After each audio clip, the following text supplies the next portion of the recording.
Hinatulan ako ng kamatayan ng isang pirasong papel, ngunit ang asawa ko ang sumaksak sa aking likuran habang ako ay nag-aagaw buhay. Sa loob ng marangyang penthouse sa Makati, narinig ko ang tawanan ng demonyo ang aking asawa at ang matalik kong kaibigan, pinaghahati-hatian na ang aking bangkay bago pa man ako malagutan ng hininga. Akala nila ay tapos na ang lahat. Akala nila ay susuko na si Amara Villarreal. Ngunit nagkakamali sila. Ang huling 2 buwan ng buhay ko ay hindi magiging isang libing, kundi isang malupit na paghihigante. Handa na ba silang mawala sa turing itinayo ng aking dugo at pawis? 2 buwan na lang, Cheska. Konting tiis na lang at sa atin na ang lahat ng pag-aari ng mga Villarreal. Hayaan nating maubos ang hininga niya habang iniisip niyang ako ang pinakamabait na asawa sa buong mundo. Ang boses na iyon, ang boses ni Roldan na dati ay nagsisilbi niyang pahinga, ay tila isang matalim na balisong na humiwa sa katahimikan ng pasilyo. Nakatayo si Amara sa tapat ng pintuan ng sarili niyang opisina, hawak ang isang kulay abong envelope na naglalaman ng kanyang kamatayan. Kagagaling lang niya sa ospital. Pagod, takot at nangangatog ang mga tuhod, tanging ang bisig lang ng kanyang asawa ang hinahanap niya upang doon ibuhos ang lahat ng luhang kanina pa nagbabadyang pumatak. Ngunit ang boses na narinig niya ay hindi nag-aalok ng kalinga, kundi ng isang libing na may kasamang pagdiriwang. Dahan-dahang sumilip si Amara sa pagitan ng bahagyang nakabukas na pinto. Doon sa ibabaw ng lamesang tinitiyak ng kanyang ama na mananatiling malinis at kagalang-galang, nakita niya ang kanyang matalik na kaibigan at pinagkakatiwalaang manager na si Cheska. Nakaupo ito sa kandungan ni Roldan, ang mga kamay ay nakapulupot sa leeg ng kanyang asawa, habang ang mga daliri nito ay nilalaro ang buhok ng lalaki. "You're so bad, Roldan," humagikik si Cheska, ang tunog ay tila kalansing ng basag na kristal sa pandinig ni Amara. "Paano kung malaman niya na matagal mo nang binubulsa ang pondo ng kumpanya? Baka atakihin siya sa puso bago pa man siya mamatay sa sakit niya." Tumawa si Roldan, isang tawang walang bahid ng pagsisisi. Hinding-hindi niya malalaman. Masyadong bilib sa akin ang asawa ko. Para sa kanya ako ang bayaning sumasalo sa lahat ng problema niya. If only she knew how much I hate her weakness. Nakakasuka ang pagiging martir niya. Naramdaman ni Amara ang panlalamig ng kanyang mga dulo ng daliri. Ang envelope na hawak niya ay unti-unting nayuyupi sa kanyang mahigpit na pagkakahawak, ngunit hindi niya nararamdaman ang sakit sa kanyang mga palad. Ang tanging nararamdaman niya ay ang tila paghinto ng pintig ng kanyang puso. Ang lalaking pinangakuan niya ng habang buhay, ang lalaking pinagkatiwalaan niya ng kanyang mga kahinaan, ay siya rin palang humuhukay ng kanyang libingan habang siya ay humihinga pa. Tila tumigil ang pag-ikot ng mundo. Ang bawat salita ng pagtataksil ay parang lason na mabilis na kumakalat sa kanyang mga ugat. Gusto niyang sumigaw, gusto niyang itulak ang pinto at saktan ng 2 taong nasa harap niya, ngunit ang kanyang katawan ay tila naging isang estatwang yelo. Ang kanyang lalamunan ay tuyot at ang bawat hininga ay parang paglunok ng mga bubog. Sa loob ng silid, nagpatuloy ang dalawa sa kanilang masalimuot na plano. Kinuha ni Roldan ang isang folder at inilapag ito sa harap ni Cheska. "Kailangan lang nating makuha ang pirma niya sa SPA na ito bago siya mawalan ng malay sa mga gamot na ibinibigay ko sa kanya. Once she signs this, the Villarreal Tower will be legally mine. At ikaw, my queen, will be the new mistress of this building." Bumagsak ang isang butil ng luha sa pisngi ni Amara, ngunit agad itong natuyo sa init ng kanyang namumuong galit. Ang mga gamot, ang mga bitamina at pampalakas na gabi-gabing iniabot sa kanya ni Roldan nang may kasamang halik sa noo ay hindi pala para sa kanyang paggaling. Iyon ay mga pako sa kanyang kabaong. Dahan-dahan siyang umatras, iniingatan na hindi makagawa ng anumang tunog na maglalantad sa kanyang presensya. Ang bawat hakbang palayo sa pintuang iyon ay tila paglayo sa dating Amara, ang babaeng mahina, ang babaeng bulag sa pag-ibig. Habang naglalakad siya sa mahabang pasilyo ng Villarreal Tower, ang gusaling itinayo ng kanyang ama, nang may dangal naramdaman niya ang isang kakaibang lakas na bumabangon mula sa kanyang pagkawasak.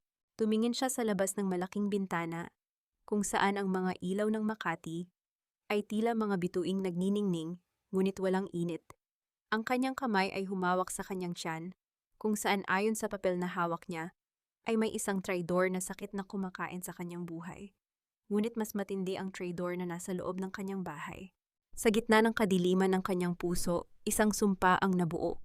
Hindi siya mamatay ng ayon sa gusto nila, Kung ang tadhana ay nagbigay sa kanya ng 2 buwan, gagamitin niya ang bawat segundo nito upang sunugin ang mundong itinayo ng kanilang kasinungalingan. Tumigil siya sa harap ng elevator at tiningnan ang kanyang refleksyon sa makintab na pinto nito. Ang kanyang mga mata na kanina lang ay puno ng takot dahil sa balita ng doktor ay wala na ngayong bakas ng luha. Ang mga ito ay naging kasing tigas ng bakal at kasing lalim ng gabi. Sino ba talaga ang tunay na nag-aagaw buhay? Ang babaeng may sakit o ang 2 taong hindi nakakaalam na ang pintuan ng impyerno ay kabubukas pa lamang para sa kanila. Habang sumasara ang pinto ng elevator, isang tanong ang nanatiling nakabitin sa kanyang isipan. Isang tanong na magiging mitya ng kanyang pagbangon. Hanggang saan ang kayang gawin ng isang babaeng wala ng takot mamatay kapag ang tanging natitira sa kanya ay ang pagnanais na makita ang kanyang mga kaaway na lumuluhod sa harap ng kanyang katarungan. Hon, bakit ka narito sa dilim? Pinag-alala mo ako ng husto. Bakit hindi mo sinasagot ang mga tawag ko? Ang boses ni Roldan ay puno ng pagkalinga, ang uri ng boses na dati ay nagpapatunaw sa lahat ng pagod ni Amara. Naramdaman niya ang pag-angat ng sofa nang umupo ang kanyang asawa sa tabi niya. Isang mainit na kamay ang dumapo sa kanyang balikat, hinahaplos ang kanyang braso nang may dahan-dahan tila ba isa siyang mamahaling porselana na takot itong mabasag. Ngunit para kay Amara ang haplos na iyon ay tila gapang ng isang uod sa kanyang balat. Nanginig ang kanyang mga labi, ngunit pinilit niyang manatiling nakapikit.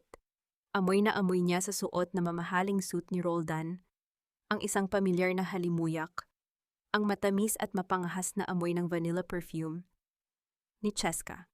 Ang amoy ng pagtataksil ay pilit na sumusuko sa kanyang ilong, ngunit kailangan niyang lumaban.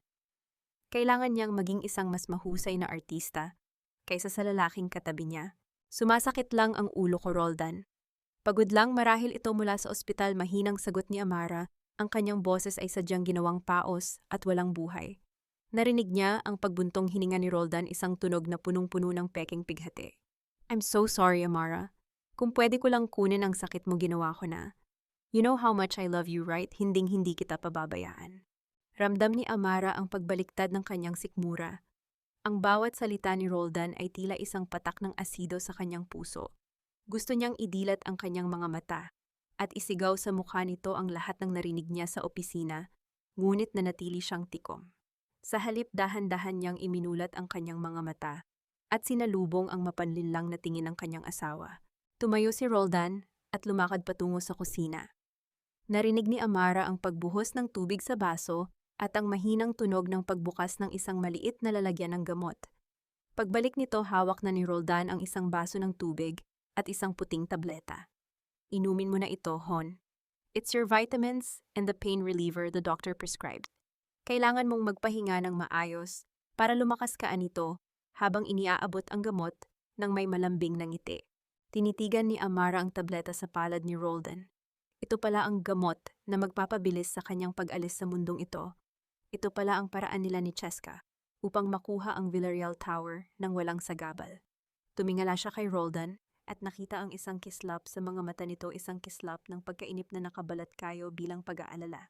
Salamat, Roldan. Napakabuti mo sa akin, sabi ni Amara. Kinuha niya ang gamot at ang baso. Pinanood siya ni Roldan ng may matalas na paningin, naghihintay na malunok niya ang lason. Itinapat ni Amara ang baso sa kanyang labi, uminom ng kaunti at sa isang mabilis ngunit maingat na galaw, itinago niya ang tableta sa ilalim ng kanyang dila habang nagpapanggap na lumulunok. There, good girl, ani Roldan. Habang hinahaplos ang kanyang buhok. You should sleep now. Tomorrow may pupunta ritong abogado. I just need you to sign some documents para hindi ka na maabala sa mga papeles ng kumpanya habang nagpapagaling ka. Para hindi ka ma-stress, okay? Tumango si Amara, ang kanyang puso ay tila isang tambol na nagngangalit sa galit. Stress? Oo, ayaw ko na ng stress, Roldan. Gusto ko na lang maging payapa ang lahat. Nang tuluyang lumabas si Roldan ng silid, upang maligo agad, na iniluwa ni Amara ang tableta sa isang tissue. Tiningnan niya ang maliit na puting bagay na iyon, ang simbolo ng kamatayang inihanda para sa kanya ng taong pinakamahal niya. Tumayo siya at lumakad patungo sa bintana, tinitingnan ang malawak na lupain ng Makati. Sa ibaba nakita niya ang sasakyan ni Cheska na dumaan sa harap ng kanilang gate. Isang mabilis na busina ang narinig niya, tila isang lihim na hudyat para sa kanyang asawa. Alam ni Amara na nasa labas lang ang kumpanya ng kanyang asawa, naghihintay ng balita kung nakatulog na ba ang hadlang sa kanilang kaligayahan. Kinuha ni Amara ang kanyang cellphone at nag-dial ng isang numero na matagal na niyang hindi tinatawagan. Sa bawat ring ng telepono naramdaman niya ang paghigpit ng kanyang hawak sa pasamano ng bintana. Attorney Pilar, si Amara ito. Kailangan ko ang tulong mo. Ngayon din. Huwag kang magsusumbong kahit kanino, lalo na kay Roldan. May kailangan tayong baguhin sa lahat ng kasulatan ng Villarreal Tower bago pa mahuli ang lahat. Habang nagsasalita siya, narinig niya ang pagbukas ng pinto ng banyo. Mabilis niyang ibinaba ang telepono at muling humiga sa kama, ipinikit ang mga mata at pinilit na gawing pantay ang kanyang paghinga. Naramdaman niya ang pagtabi ni Roldan sa kanya, ang bigat ng katawan nito na tila isang malaking bato na dumadagan sa kanyang pagkatao. Naramdaman niya ang isang kamay na humawak sa kanyang baywang, humihila sa kanya palapit. Ang bulong ni Roldan sa kanyang tainga ay nagpataas ng lahat ng balahibo niya sa takot at puot malapit na Amara. Konting tiis na lang at magiging payapa ka na rin. Pumikit ng mariin si Amara, hinahayaan ang isang malamig na katahimikan na bumalot sa kanila. Ngunit sa ilalim ng kanyang unan, ang kanyang kamay ay nakakuyom. Bukas ang pirma na inaasahan ni Roldan ay hindi magiging susi ng kanyang tagumpay, kundi ang mitya ng kanyang sariling pagsabog. Alisin niyo na ang lahat ng mga litratong iyan, pati ang mga bulaklak itapon niyo sa basura.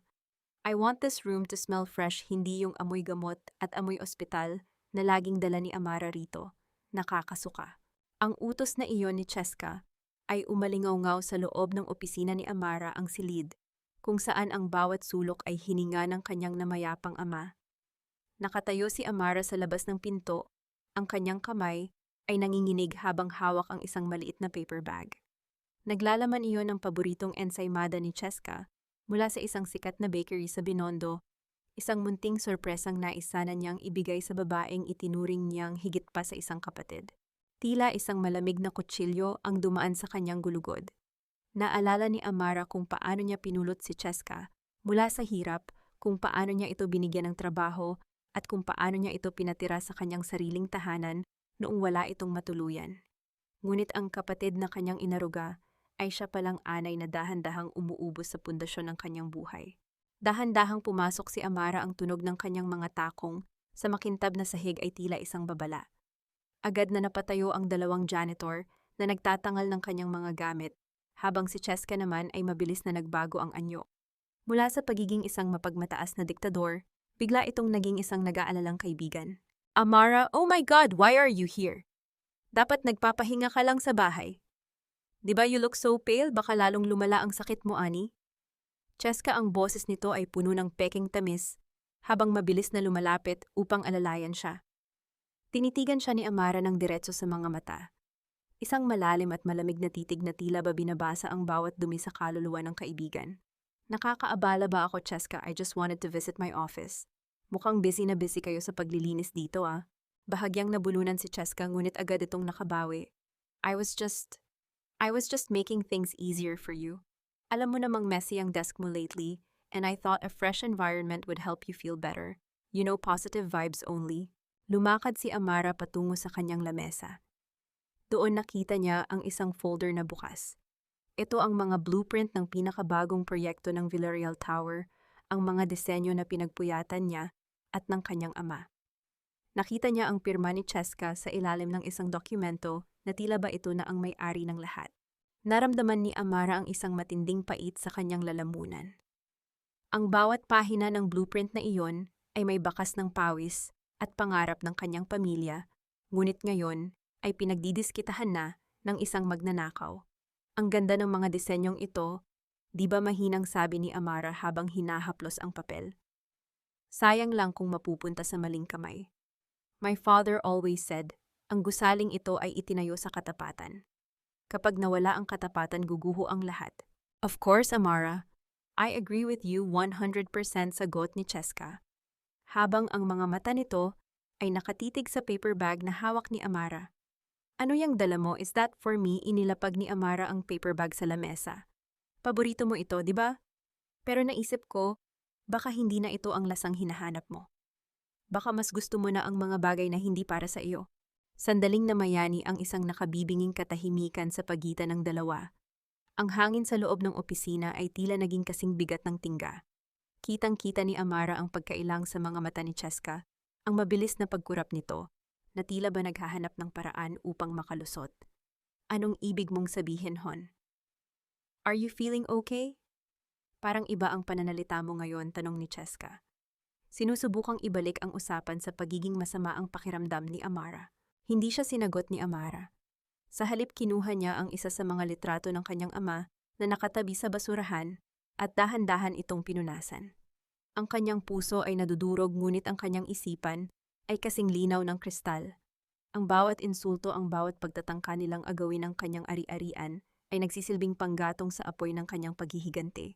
Bago siya lumabas ng silid, lumingon si Amara kay Cheska, na may isang tipid na ngiti, isang ngiti na hindi umabot sa kanyang mga mata. By the way, Cheska, I heard Roldan is planning a surprise for me. Alam mo ba kung ano yon? Sabi niya, it's something that will change my life forever. Nanlaki ang mga mata ni Cheska at ang kanyang labi ay bahagyang nanginig.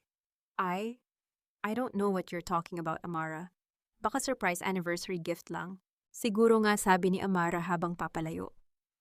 Pero alam mo, sa mundong ito walang sikretong hindi nabubunyag. Kahit gaano mo pa ito itago, sa ilalim ng toring ito lalabas at lalabas ang katotohanan. Habang naglalakad si Amara patungo sa elevator, narinig niya ang mahinang pagmura ni Cheska sa loob ng opisina. Isang matalim na ngiti ang sumilay sa mga labi ni Amara. Ang kanyang mga hakbang ay hindi na mabigat dahil sa sakit. Ngayon ang bawat hakbang niya ay may layunin. Pagdating sa lobby, isang lalaking naka-uniforme ng Tamtutu ang lumapit sa kanya at may iniabot na maliit na flash drive. Ma'am, narito na ang lahat ng record ng bank accounts ni Roldan Cortez at ang mga transaksyon niya sa labas ng bansa. Huminga ng malalim si Amara.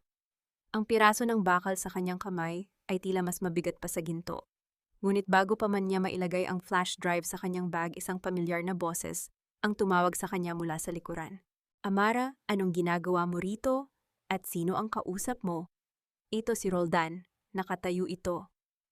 Ilang metro lang ang layo, ang kanyang mga mata ay naniningkit sa suspisya habang tinitingnan ang lalaking kausap ni Amara. Sino ang lalaking iyon, Amara? Bakit tila nagmamadali siyang umalis nang makita ako? Ang boses ni Roldan ay parang isang matalim na investigasyon. Humakbang siya palapit kay Amara, ang kanyang mga mata ay nakatuon sa bag na mahigpit na yakap ng kanyang asawa. Sa loob ng bag na iyon, ang flash drive na naglalaman ng kanyang mga kasalanan ay tila nagbabagahandang sunugin ang anumang pagpapanggap na natitira sa pagitan nila. Pinilit ni Amara na huwag manginig. Hinawakan niya ang kanyang dibdib at huminga ng malalim, pinalalabas na tila nahihirapan siyang kumuha ng hangin, isang epekto ng kanyang kunwaring panghihina. Isang courier lang siya, Roldan. Akala niya ay ako ang secretary ni Cheska, kaya nagtatanong siya ng direksyon. Masyado kang mapaghinala. Hindi ko na nga halos maibitbit ang sarili kong katawan. Magagawa ko pa bang makipag-usap sa kung sino-sino? Nanatiling naniningkit ang mga mata ni Roldan.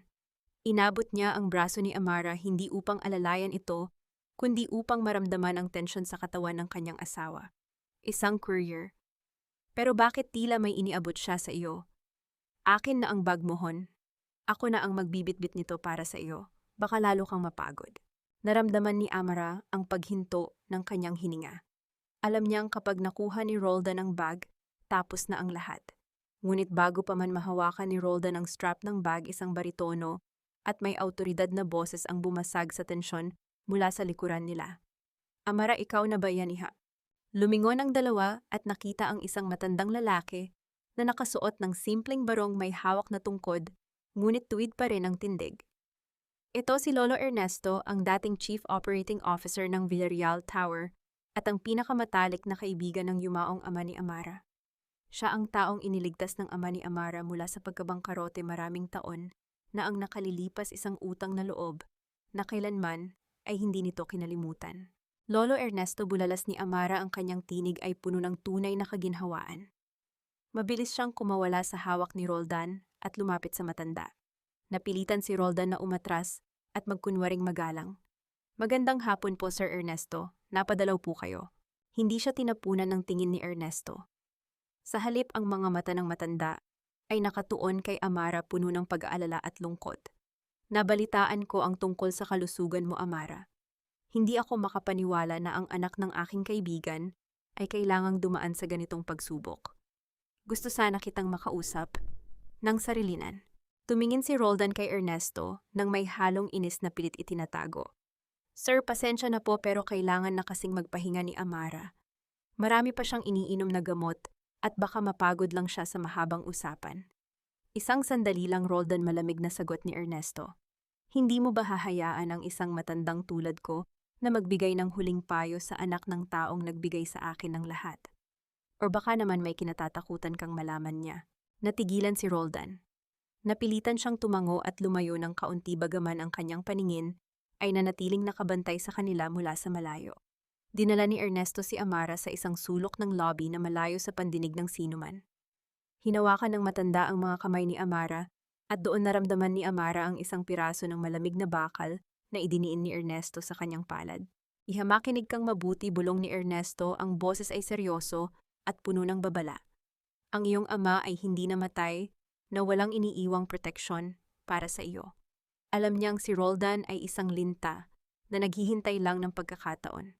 Ang susi na hawak mo ngayon ay para sa isang lihim na vault sa lumang bahay niyo sa Laguna. Huwag mong ipapaalam kahit kanino, lalo na sa asawa mo. Nanginig ang puso ni Amara. Lolo Ernesto, alam niyo po ba? Alam ko ang lahat, Amara. Nakikita ko kung paano nila nilulustay ang kumpanya. Ngunit ang mas mahalaga, may natuklasan ako tungkol sa mga dokumentong pinapipirmahan sa iyo ni Roldan.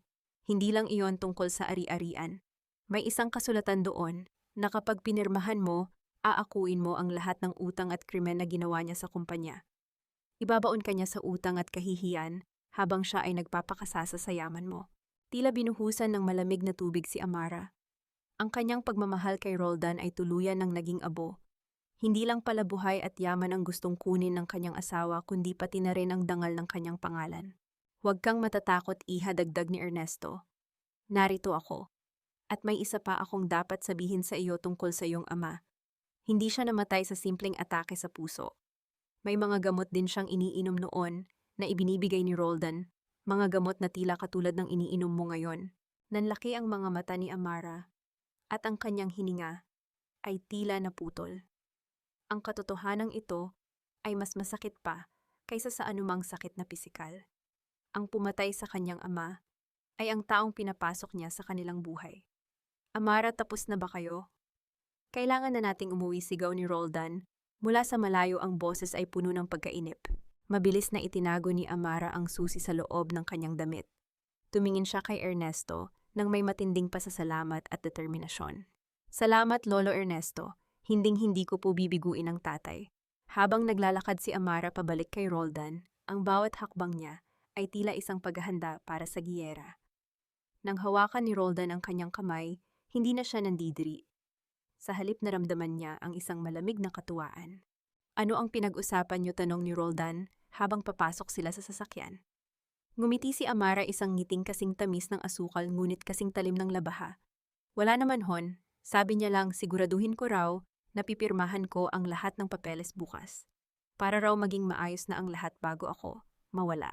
Tumawa ng mahina si Roldan, hindi alam na ang susing hawak ni Amara ay ang magbubukas ng pinto ng kanyang sariling pagkawasak. Ngunit sa gitna ng kanilang paglalakbay pa uwi, biglang tumunog ang cellphone ni Amara. Isang text message mula sa isang hindi kilalang numero ang lumitaw.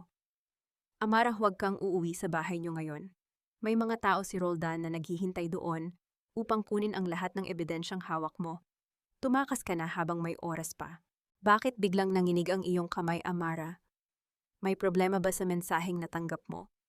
Ang tanong ni Roldan ay bumasag sa nakatutulig na katahimikan sa loob ng sasakyan. Ramdam ni Amara ang bawat pintig ng kanyang puso na tila gustong kumawala sa kanyang dibdib. Mabilis niyang itinago ang cellphone sa ilalim ng kanyang hita, pilit na pinapakalma ang kanyang ekspresyon kahit na ang kanyang buong pagkatao ay sumisigaw na sa takot. Wala ito, hon. Isang makulit na telemarketer lang na nag-aalok ng kung ano-anong insurance. Masyadong agresibo, akala mo naman ay mamamatay na ako bukas, sagot ni Amara nang may pait sa boses, isang biro. na alam niyang magpapakomportable sa demonyong katabi niya. Tumawa ng mahina si Roldan, isang tunog na walang kaluluwa. "Wag mo na lang pansinin, malapit na tayo sa bahay. Pinagluto tayo ni Cheska ng paborito mong sinigang." Sabi ko sa kanya, kailangan mong kumain ng marami para bumalik ang sigla mo. Pagdating nila sa tapat ng kanilang marangyang tahanan, napansin agad ni Amara ang isang itim na van na nakaparada sa gilid ng kalsada. Hindi ito pamilyar sa kanya. Naalala niya ang babala sa text ang mga tao ni Roldan na naghihintay upang ubusin ang anumang ebidensyang natitira sa kanya. Ngunit kailangan niyang pumasok. Kailangan niyang harapin ang mga lintas sa loob ng sarili niyang pamamahay. Pagpasok sa loob, ang amoy ng sinigang ay humahalo sa amoy ng kung anong kemikal na panlinis. Nakita niya si Cheska na nakasuot ng apron. Tila ba ito ang tunay na may-ari ng bahay, habang ang ilang mga tauhan ay abala sa paglilinis ng silid-aklatan ng kanyang ama. "Amara, you're home, halika na, mainit pa ang sabaw." "Roldan, tulungan mo si Amara," na maupo masiglang bati ni Cheska, ngunit ang kanyang mga mata ay nagniningning sa isang kakaibang tagumpay. Naupo si Amara sa hapagkainan, ng kanyang mga mata ay nananatiling matalas. Ngunit nang tumapat ang ilaw kay Cheska, tila tumigil ang paghinga ni Amara. Sa leeg ng kanyang kaibigan nakasabit ang isang pamilyar na hiyas, isang gintong pendant na may hugis ng isang rosas pinalalamutian ng maliliit na diamante. Iyon ang pamana ng kanyang ina. Ang huling bagay na ibinigay sa kanya bago ito pumanaw. Isang alaala na kailanman ay hindi niya hinayaang mahawakan ng iba. Naramdaman ni Amara ang isang matinding init na umakyat sa kanyang ulo. Ang kanyang mga kamao ay nagngangalit sa ilalim ng lamesa. Ang bawat sentimetro ng hiyas na iyon ay sagrado para sa kanya, ngunit ngayon ay nilalapastangan ng isang babaeng walang dangal. "Ang ganda ng kwintas mo, Cheska," mahinang sabi ni Amara, ang boses ay tila galing sa ilalim ng lupa. Bago ba iyan, napahawak si Cheska sa pendant, ang kanyang mukha ay nagpakita ng isang mapanuring ngiti. Ito ba, bigay ito sa akin ng isang taong espesyal." Sabi niya, masyadong luma na raw ito para sa dati niyang may-ari, kaya mas bagay daw sa akin dahil mas bata at mas masigla ako. "Di ba, Roldan?" Tumingin si Roldan kay Amara, walang bakas ng hiya o pagsisisi. "Maganda naman talaga, hon, di ba? Naalala ko nakatago lang naman yan sa vault mo at hindi mo na nasusuot. I thought it would be better if someone actually uses it. Consider it a gift of gratitude for all the help Cheska has given us." Ang bawat salita ni Roldan ay tila isang sampal sa mukha ni Amara. Hindi lang ninakaw ang kanyang yaman, kundi pati ang kanyang mga pinakamasasayang alaala ay ninanakaw na rin sa harap niya. Ang silid kainan na dati ay puno ng tawanan kasama ang kanyang ama ay tila naging isang malamig na katayan. Tumayo si Amara, ang kanyang mga mata ay nakatitig ng diretso sa kwintas sa leeg ni Cheska. Dahan-dahan siyang lumapit sa kaibigan. Naramdaman ni Cheska ang panganib kaya bahagya itong napaatras, ngunit hindi huminto si Amara hanggang sa magkaharap na silang dalawa. "Alam mo ba, Cheska," bulong ni Amara, ang boses ay sapat lang para marinig nilang tatlo. "Ang kwintas na yan ay isinuot ng nanay ko nung araw na mamatay siya. Sabi niya ang gintong iyan ay hinding-hindi magbabago ang kislap, gaano man kadumi ang mundong nakapaligid dito. Pero ngayon nakikita ko na kahit ang pinakamahalagang ginto ay nagmumukhang basura kapag isinuot ng isang taong walang dignidad." "Amara, sumusobra ka na," sigaw ni Roldan, habang tumatayo at hinahawakan ng mahigpit ang braso ni Amara. Hindi na tinag si Amara. Hinarap niya ang kanyang asawa nang may panlalait sa mga mata. "Ako ba ang sumusobra, Roldan? O kayong dalawa na kumakain sa lamesa ko, nakatira sa bahay ko at nagnanakaw ng mga alahas ko habang hinihintay niyo akong mamatay? Nagdedeliryo ka na dahil sa sakit mo," bulyaw ni Roldan. "Cheska, dalhin mo siya sa itaas. Kailangan na niyang uminom ng mas matapang na gamot. Mukhang lumalala na ang kondisyon ng utak niya." Habang pilit siyang hinihila ni Roldan at Cheska patungo sa hagdan, nakita ni Amara ang isa sa mga tauhan ni Roldan na lumabas mula sa silid-aklatan, bitbit ang isang lumang kahon na naglalaman ng mga personal na sulat ng kanyang ama. Doon niya na-realize na hindi lang sila nagnanakaw, binubura nila ang bawat bakas ng kanyang pag-iral. Ngunit sa gitna ng kaguluhan, naramdaman ni Amara ang susi na ibinigay ni Lolo Ernesto na nakatago sa loob ng kanyang damit. Isang matalim na ngiti ang sumilay sa kanyang mga labi sa gitna ng kanyang mga luha. "Sige, dalhin niyo ako sa itaas," sabi ni Amara nang may kakaibang hina. Pero tandaan nyo ito, ang lahat ng ninakaw nyo ay may katapat na interes. At sisiguraduhin ko na kapag dumating ang araw ng paniningil, wala kayong matitira, kahit na ang hiningang ipinagmamalaki nyo ngayon. Nang tuluyang maisara ang pinto ng kanyang silid mula sa labas, narinig ni Amara ang tunog ng susi na iniikot. Ikinulong siya ng sarili niyang asawa. Ngunit sa loob ng kadiliman, kinuha ni Amara ang kanyang cellphone. May isang tao siyang kailangang tawagan, isang taong hinding-hindi aakalain ni Roldan na magiging kakampi niya. Sa screen ng kanyang telepono lumitaw ang pangalan ng dating kasintahan ni Cheska, ang lalaking sinira rin ni Roldan ang buhay, upang makuha ang babaeng katabi niya ngayon. Ang katahimikan ng silid na ito ay tila isang maagang libing. Nakaupo si Amara sa sahig na kasandal sa malamig na pinto ng kanyang silid, habang nakikinig sa mga yabag ng paa ni Roldan at Cheska na palayo sa pasilyo. Ang bawat hakbang nila ay tila pagbaon ng pako sa kanyang dignidad, ngunit sa halip na luha isang matigas na determinasyon ang bumabalot sa kanyang puso. Kinuha niya ang kanyang cellphone mula sa ilalim ng unan. Ang liwanag ng screen ay tila isang sulo sa gitna ng kadiliman. Dinial niya ang numero ni Mark, ang lalaking binaliwala niya noon dahil sa bulag na paniniwala kay Roldan. Mark, si Amara ito, bulong niya, ang boses ay sadyang pinatigas upang hindi mahalata ang panginginig. Alam kong wala akong karapatang humingi ng tulong sa iyo matapos ang ginawa ni na Roldan at Cheska sa kumpanya mo noon. Pero ngayon ako na ang susunod nilang bibitayin.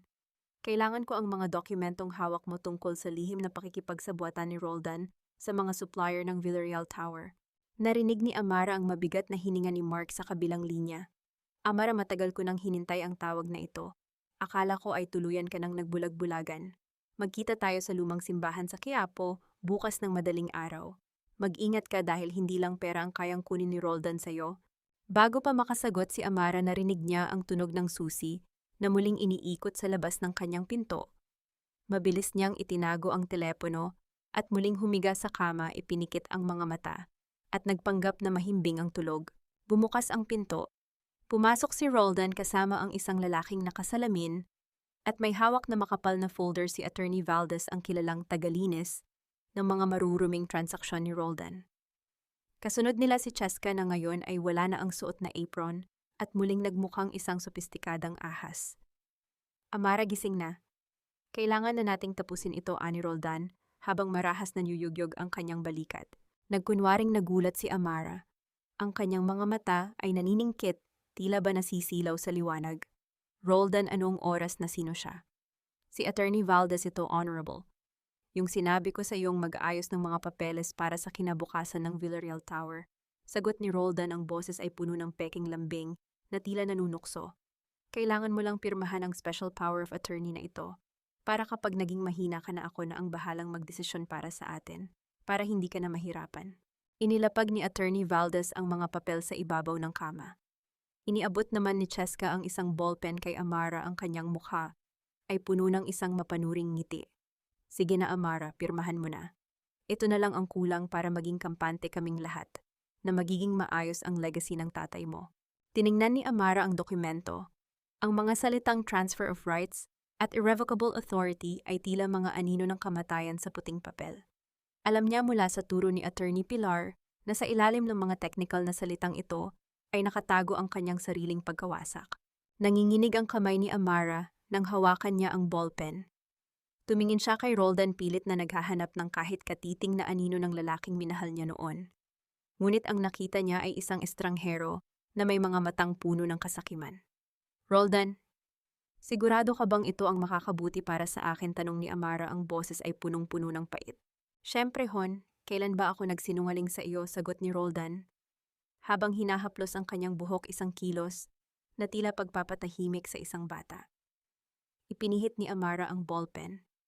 Sa isang sandali, tila narinig niya ang boses ng kanyang ama na bumubulong sa kanyang hangin. Magtiwala ka sa iyong lakas, Amara. Dahan-dahan niyang isinulat ang kanyang pangalan sa bawat pahina. Pinanood siya ng 3 ng may matalas na paningin, tila mga buwitreng naghihintay sa huling hininga ng kanilang biktima. Nang matapos ang huling pirma, mabilis na kinuha ni Roldan ang folder at niyakap ito ng mahigpit, tila ba hawak na niya ang buong mundo. Good, napakabuting asawa mo talaga, Amara, ani Roldan. Ang kanyang boses ay biglang nagbago mula sa pagiging malambing patungo sa isang malamig at mapagmataas na tono. Magpahinga ka na ng tuluyan. Wala ka na ring dapat ipag-alala sa kumpanya. Simula sa araw na ito, ang pangalang Villarreal ay isa na lang alaala. Lumabas ang tatlo ng silid nang hindi man lang lumingon. Narinig ni Amara ang kanilang mahinang tawanan sa pasilyo, ang halakhak ni Cheska, na tila nagdiriwang ng isang malaking panalo. Narinig din niya ang tunog ng susi na muling iniikot. Ikinulong uli siya, ngunit sa loob ng silid dahan-dahang tumayo si Amara. Wala na ang pangangatog ng kanyang tuhod.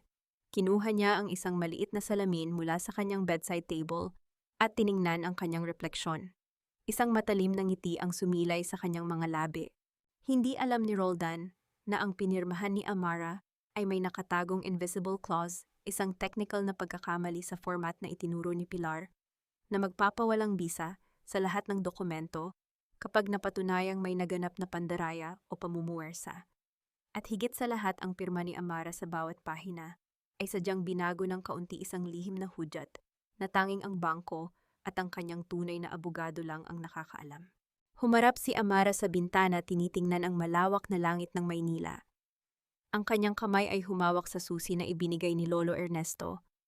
Akala nyo ay tapos na ang lahat, bulong ni Amara sa hangin. Pero hindi nyo alam, ang bawat pirma ko ay hindi pagsuko, kundi ang paghila sa mitya ng inyong sariling pagsabog. Biglang tumunog ang kanyang telepono sa ilalim ng unan. Isang larawan ang ipinadala ni Mark. Isa itong litrato ni Roldan at Cheska na magkasama sa isang lihim na warehouse na papalibutan ng mga crates na may tatak ng kumpanya ng kanyang ama. Sa gilid ng larawan may isang pamilyar na mukha, ang doktor na nagbigay ng kanyang diagnosis ng cancer.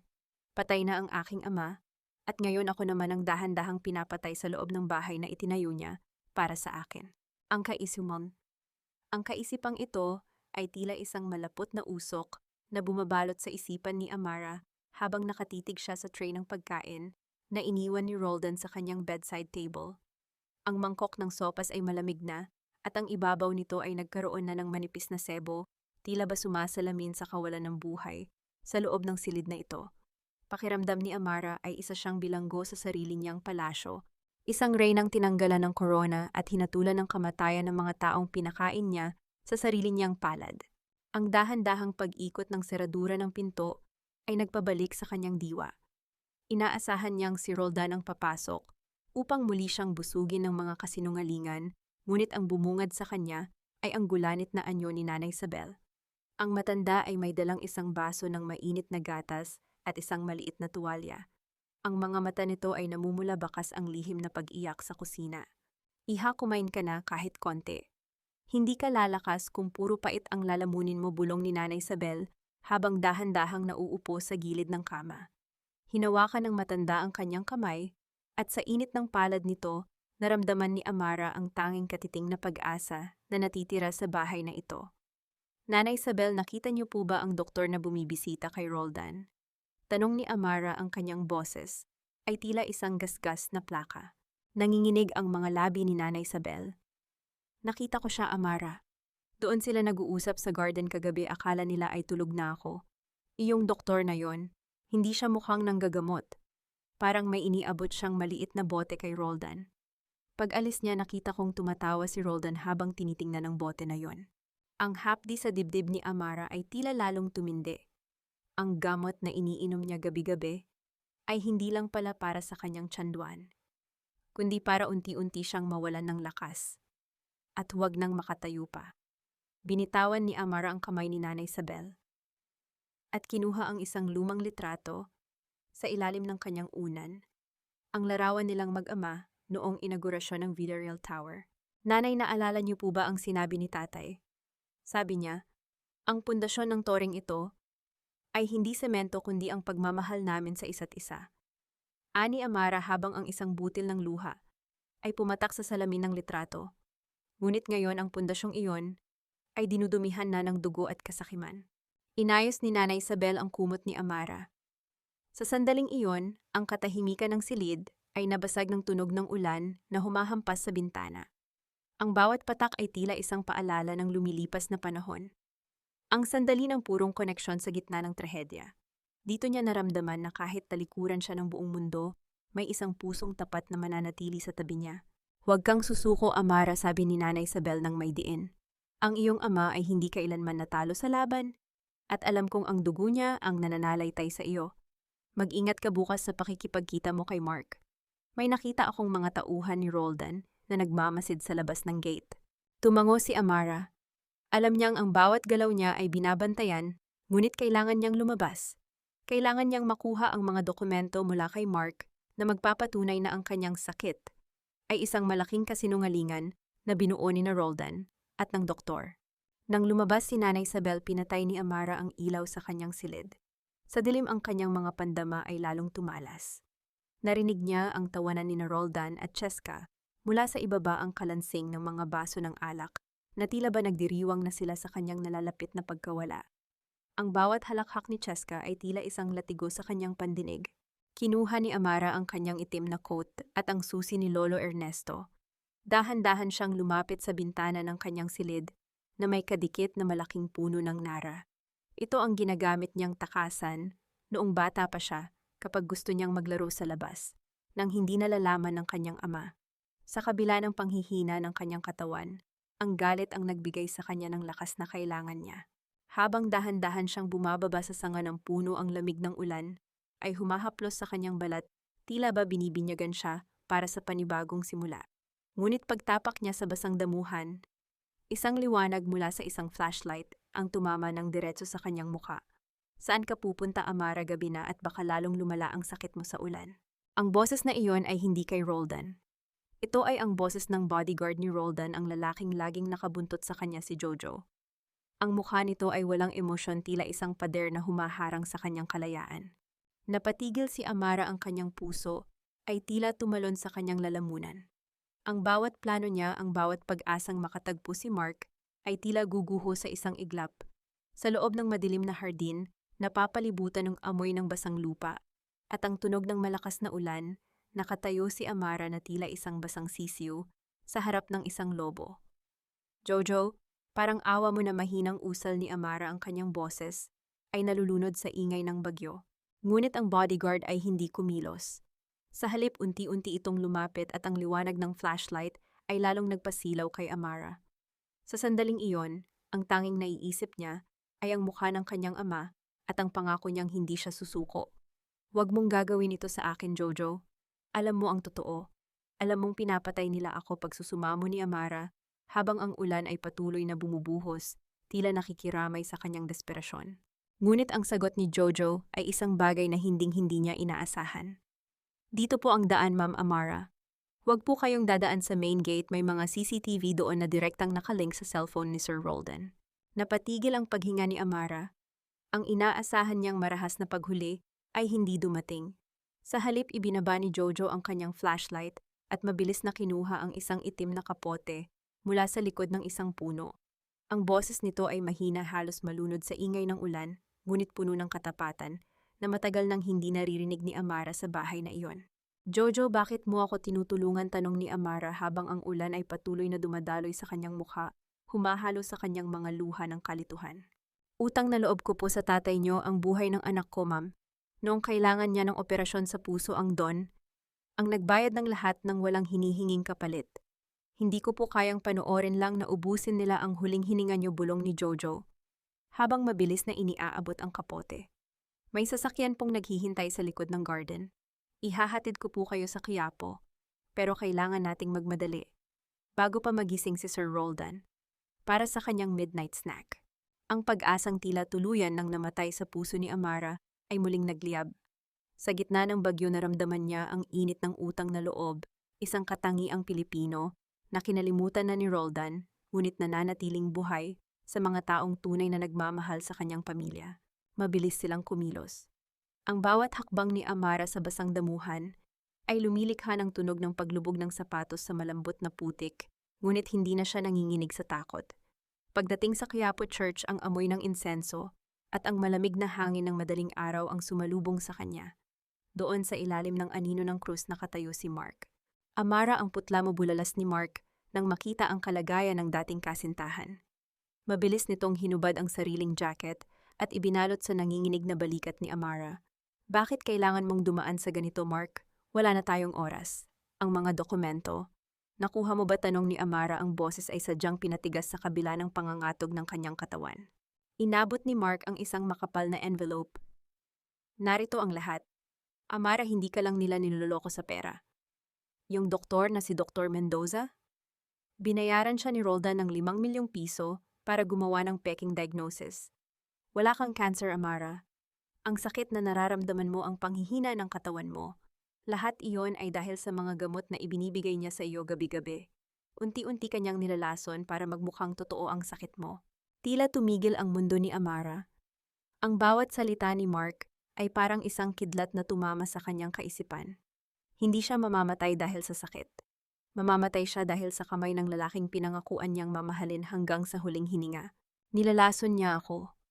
Bulong ni Amara, ang kanyang mga mata ay nanlilisik sa isang uri ng galit na hindi niya akalaing kaya niyang maramdaman. Ang asawa ko, ang taong pinagkatiwalaan ko ng lahat, pinapanood akong mamatay araw-araw habang siya ay nakangiti. Hindi lang yan, Amara, dagdag ni Mark, ang boses ay puno ng pagkamuhi. May balak silang itakas ang pondo ng Villarreal Tower sa susunod na linggo. Kapag nangyari yon, babagsak ang kumpanya at ikaw ang may iwang mananagot sa lahat ng utang dahil sa mga papeles na pinirmahan mo. Huminga ng malalim si Amara. Ang bawat patak ng ulan sa labas ng simbahan ay tila naging isang martsa ng giyera sa kanyang pandinig. Tumingin siya sa altar sa imahe ng Nazareno at doon ay nangako siya sa kanyang sarili. Salamat, Mark. Salamat sa pagsasabi ng katotohanan, sabi ni Amara habang mahigpit na niyayakap ang envelope. Ngayon alam ko na ang gagawin ko. Hindi ako mamatay, Mark. Sila ang papatayin ko sa sarili nilang laro. Mabilis siyang bumalik sa sasakyan ni Jojo. Kailangan niyang makabalik sa bahay bago sumikat ang araw. Ngunit nang makarating sila sa tapat ng kanilang gate, naramdaman ni Amara ang isang kakaibang kaba. Ang lahat ng ilaw sa bahay ay nakabukas. Dahan-dahan siyang pumasok sa kanyang silid sa pamamagitan ng puno ng narabasang-basa at hapong-hapo.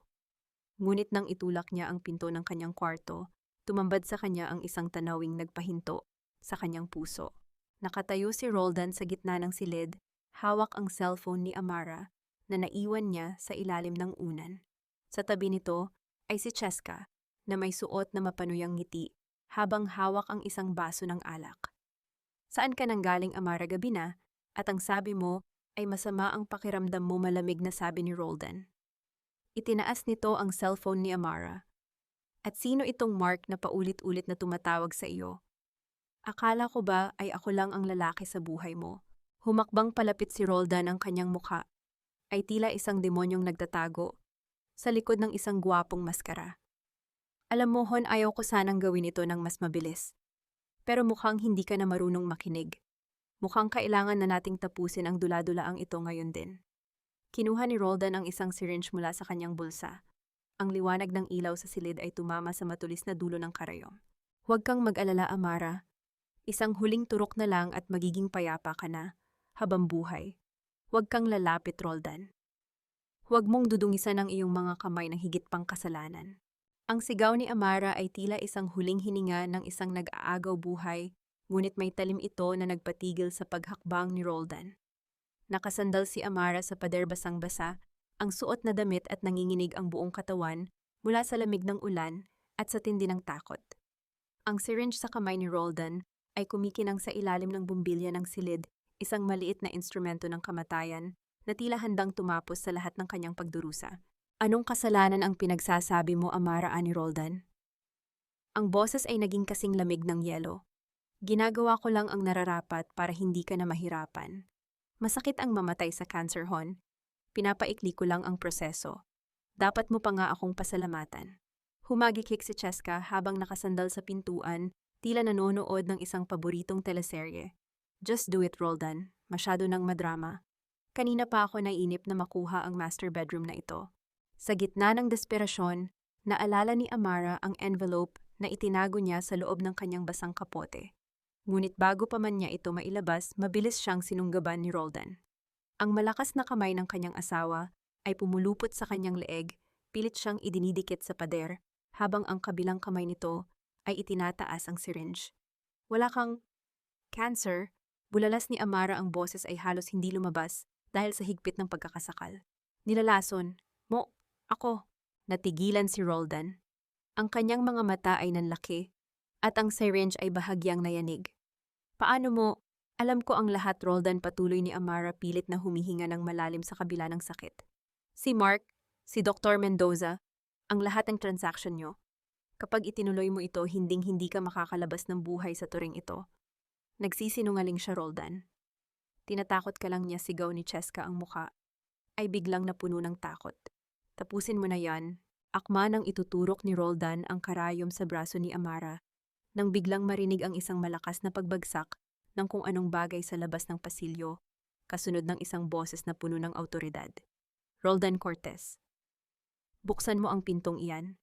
Alam naming naririyan kayo, iyon ang boses ni Attorney Pilar. Kasunod nito ay ang tunog ng mabibigat na yabag ng sapatos sa sahig na kahoy, tila isang hukbo na dumarating upang bawiin ang katarungan. Natigilan si Roldan. Ang kanyang muka ay namutla, at ang syringe ay nahulog mula sa kanyang mga daliri. Tumalbog sa sahig ng walang anumang tunog, kundi ang paggulong nito patungo sa ilalim ng kama. Mabilis na binitawan ni Roldan si Amara, na agad namang napaluhod sa sahig, habang hinahabol ang kanyang hininga. Pilar, bakit siya narito na utal na tanong ni Roldan habang nakatingin sa pinto. Bumukas ang pinto ng marahas. Pumasok si Attorney Pilar kasama ang dalawang lalaking nakauniporme ng pulis at si Lolo Ernesto. Sa likuran nila nakita ni Amara si Jojo na tumango ng bahagya sa kanya. Anong ibig sabihin nito, Attorney Pilit, na nagmatapang si Roldan? Bagaman ang kanyang mga tuhod ay halatang nanginginig. Bakit kayo nambubulabog sa loob ng aking tahanan? May sakit ang asawa ko at kailangan niya ng katahimikan. Ang tahanang ito ay pag-aari ni Amara Villarreal, Roldan, at ikaw ang dahilan kung bakit siya may sakit, malamig na pahayag ni Pilar. Inilabas niya ang isang dokumento. Narito ang warrant para sa investigasyon ng inyong pakikipagsabuatan sa isang peking doktor. At narito rin ang ebidensya na ang mga gamot na ibinibigay mo sa kanya ay naglalaman ng mga chemical na ipinagbabawal. Napatingin si Roldan kay Cheska, ngunit ang babae ay mabilis na umiwas ng tingin, tila ba naghahanap na ng sariling paraan upang makatakas. Amara, ihaayos ka lang ba? Tanong ni Lolo Ernesto, habang mabilis na lumalapit upang alalayan si Amara. Tumingala si Amara, ang kanyang mga mata ay puno ng luha, ngunit may isang bagong ningning ng pag-asa. Lolo Ernesto, buhay ako. Wala akong sakit. Hindi ako mamamatay. Hinarap ni Amara si Roldan. Sa sandaling iyon, ang lahat ng takot na naramdaman niya sa nakalipas na mga linggo ay naglaho. Tumayo siya ng tuwid sa kabila ng panghihina at tinitigan ang lalaking sumira sa kanyang buhay. Akala mo ba ay ganun ako kahina, Roldan? Akala mo ba ay susuko na lang ako, Ani? Amara, ang boses ay matatag at puno ng dangal. Ang dugong nananalaytay sa akin ay dugo ng isang Villarreal. Itinayo ng tatay ko ang toring ito para sa akin at gagamitin ko ang bawat piraso nito upang siguraduhin na mabulok ka sa kulungan. Amara, please, makinig ka. Nagawa ko lang yon dahil pagsusumamo ni Roldan, pilit na lumalapit upang hawakan ang kamay ng asawa. Huwag mo akong hahawakan, sigaw ni Amara, ang kanyang boses ay umalingaw-ngaw sa buong silid. Ang bawat haplos mo ay lason. Ang bawat salita mo ay kasinungalingan. Mula ngayon wala ka ng asawa, wala ka ng yaman, at wala ka ng bukas. Habang pilit na kinakabitan ng boses si Roldan at Cheska, naramdaman ni Amara ang isang matinding gaan sa kanyang dibdib. Ang ulan sa labas ay nagsisimula ng tumila at ang unang sinag ng bukang liwayway ay dahan-dahang sumisilip sa bintana. Ngunit bago pa man mailabas ng mga pulis si Roldan, lumingon ito kay Amara nang may isang mapait na ngiti. Akala mo ba ay tapos na ito, Amara? Akala mo ba ay ikaw lang ang may hawak ng mga lihim? Tingnan mo ang vault ng tatay mo sa Laguna. Tingnan mo kung ano talaga ang dahilan kung bakit niya ako pinakasalan sa iyo. Baka magulat ka kung sino ang tunay na halimaw sa pamilyang ito. Napatigil si Amara. Ang mga salita ni Roldan ay tila isang huling pana na tumama sa kanyang kaisipan. Sa gitna ng tagumpay, isang panibagong anino ng pagdududa ang muling nabuo. Anong lihim ang itinatago ng kanyang ama? At bakit tila may mas malalim pang dahilan sa likod ng lahat ng kanyang pagdurusa? Huwag kang maniniwala na minahal ka niya dahil sa iyong kabutihan, Amara. Pinili ka niya dahil ikaw ang tanging paraan para mabayaran ang utang ng iyong ama sa impyerno. Ang tinig ni Roldan ay tila isang sumpa na paulit-ulit na umaalingaw sa isipan ni Amara, kahit na ilang oras na ang lumipas mula nang isakay ito sa sasakyan ng pulis. Nakaupo si Amara sa loob ng silid-aklatan ng kanyang ama, ang lugar na dati ay itinuturing niyang santuwaryo ng katapatan at dangal. Ngunit ngayon, ang bawat libro, ang bawat antigong kasangkapan, at maging ang amoy ng lumang papel at tabako ay tila nagbago. Ang bawat sulok ng silid ay tila may itinatagong anino na pilit kumakawala. Hawak ni Amara ang isang baso ng tubig ngunit hindi niya ito mainom. Nanginginig ang kanyang mga daliri at ang malamig na pawis ay namumuo sa kanyang noo. Tumingala siya sa malaking oil painting ng kanyang ama na nakasabit sa dingding. Ang mga mata ni Don Amado sa painting na dati ay puno ng pagmamahal at proteksyon ay tila may ibinibigay na babala sa kanya ngayon. Bakit tatay, mahinang usal ni Amara? Ano ang itinatago mo sa akin? Pumasok si Attorney Pilar sa silid bitbit, ang isang laptop at ilang mga folder. Nakita niya ang kalagayan ni Amara at agad siyang lumapit upang haplusin ang likod ng kanyang kaibigan. Amara, kailangan mong magpahinga. Tapos na ang gulo. Wala na rito si Roldan. Ligtas ka na. Umiling si Amara, ang kanyang mga mata ay nananatiling nakatitig sa painting. Hindi pa tapos, Pilar. Ang mga huling salita ni Roldan, hindi iyon simpleng pananakot lang. May alam siya. May alam siya tungkol sa Laguna Vault na hindi ko alam. Amara, desperado lang ang taong iyon. Gusto ka lang niyang guluhin para hindi ka makapag-focus sa kasugit ni Pilar, bagaman may bahid din ng pag-aalinlangan sa kanyang boses. Hindi, Pilar. Kilala ko si Roldan. Kapag nasusukol na siya, inilalabas niya ang pinakamatalim niyang alas. At ang alas na iyon ay ang tatay ko, sagot ni Amara habang dahan-dahang tumatayo. Kailangan nating pumunta sa Laguna, ngayon din. Pero Amara, katatapos lang ng bagyo. Maputik ang daan at mahina pa ang katawan mo dahil sa mga lason na ibinigay sa iyo, pag-aalala ni Pilar. Mas papatayin ako ng mga katanungang ito kaysa sa anumang lason, Pilar. Kung kailangan kong gumapang hanggang Laguna para malaman ang katotohanan, gagawin ko, determinadong sabi ni Amara. Sa biyahe patungong Laguna, ang katahimikan sa loob ng sasakyan ay tila isang mabigat na kumot. Nakatingin lang si Amara sa labas ng bintana, pinapanood ang mga puno ng niyog na mabilis na nagdadaan. Ang bawat kilometro ay tila paglapit sa isang katotohanang baka hindi niya kayang tanggapin. Nang makarating sila sa lumang bahay sa Laguna, ang amoy ng basang damo at kalawang ang sumalubong sa kanila. Ang bahay na ito ay matagal nang hindi nabibisita, isang abandonadong alaala ng kanyang pagkabata. Gamit ang susi na ibinigay ni Lolo Ernesto, binuksan ni Amara ang pintong kahoy na lumilikha ng isang mahabang tunog ng pag-aray ng mga bisagra. Dinala siya ng kanyang mga paa sa basement sa likod ng isang malaking estante ng mga alak. Doon nakatago ang isang maliit na bakal na vault. Nanginginig ang mga kamay ni Amara habang inilalagay ang susi at iniikot ang dial. Sa loob ng vault, walang ginto, walang pera. Ang naroon lang ay isang makapal na asol na folder na may tatak na Project Phoenix, Confidential. Binuksan ni Amara ang folder. Ang unang pahina ay isang kasunduan na may petsang 5 taon na ang nakalilipas ang taon kung kailan siya ikinasal kay Roldan. Habang binabasa niya ang bawat linya, naramdaman ni Amara ang tila paghinto ng pintig ng kanyang puso. Ang kanyang hininga ay naging mababaw at ang folder ay halos mahulog sa kanyang mga kamay. Hindi maaari, bulong ni Amara. Nakasaad sa dokumento na ang Villarreal Tower ay malapit ng mabangkarote noon dahil sa isang malaking pagkakamali sa engineering na itinago ng kanyang ama. Upang hindi bumagsak ang kumpanya at hindi makulong si Don Amado, kailangan nila ng isang fall guy, isang taong ako ng lahat ng pananagutan, kung sakaling mabunyag ang lihim. At ang taong iyon ay si Roldan Cortez, ang kaipad. Ang kasal ni Amara at Roldan ay hindi bunga ng pag-ibig, kundi isang transaction. Binayaran ng kanyang ama ang lahat ng utang ng pamilya ni Roldan kapalit ng panunungkulan nito sa kumpanya at ang pangakong protektahan ang pangalang Villarreal, kahit na ang kapalit nito ay ang sariling kaligtasan ni Roldan. Ngunit ang mas masakit na bahagi ay ang sulat na kalakip ng dokumento. Isang sulat mula sa kanyang ama para kay Roldan. Roldan, alam kong hindi mo mahal ang anak ko at alam kong may iba kang tinitingnan. Pero sapat na ang yaman na ibibigay ko sa iyo para tiisin ang pagsasama ninyo.